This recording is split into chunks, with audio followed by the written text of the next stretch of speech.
ஆராதனை ஆராதனை, சொன்ன சொல்லை காப்பாற்றும் இயேசுவுக்கே ஆராதனை ஆராதனை, வார்த்தையை நிறைவேற்றும் இயேசுவுக்கே.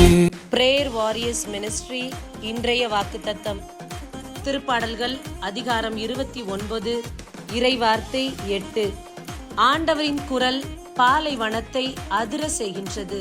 அன்பார்ந்தவர்களே, இந்த நாளில் நம்முடைய வாழ்வு பாலைவனம் போல இருக்கலாம், வறண்டது போல காட்சியளிக்கலாம், எதுவுமே நிகழாதது போல, எந்த மாற்றமும் ஏற்படாதது போல தெரியலாம்.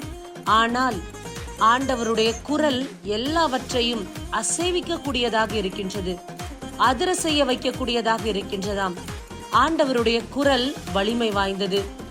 ஆண்டவருடைய சத்தம் அதிர செய்யக்கூடிய ஆற்றல் உள்ளது. இந்த நாளில் அசைவில்லாமல் இருக்கக்கூடிய காரியத்தில் ஆண்டவருடைய குரல் இடைப்பட்டு அந்த இடத்தில் அசைவை ஏற்படுத்த போகின்றது.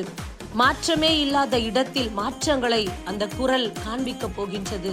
போராட்டத்தோடு இருக்கின்ற இடத்தில் ஆண்டவருடைய குரல் அந்த போராட்டத்தை எடுத்து நடத்த போகின்றது.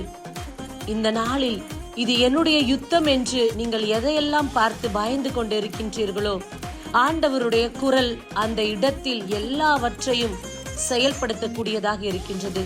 உங்கள் பயத்தை எல்லாம் ஆண்டவர் இந்த நாளில் தைரியமாய் மாற்றுவார். அவருடைய குரல் இந்த நாள் நீங்கள் பயப்படுகிற காரியத்தை இறைவன் தைரியமாகவும் அசாதாரியமாகவும் நடத்தி கொடுப்பார். அவரை மட்டும் நம்பி தொடர்ந்து பயணிப்போம். ஆமேன். God bless you.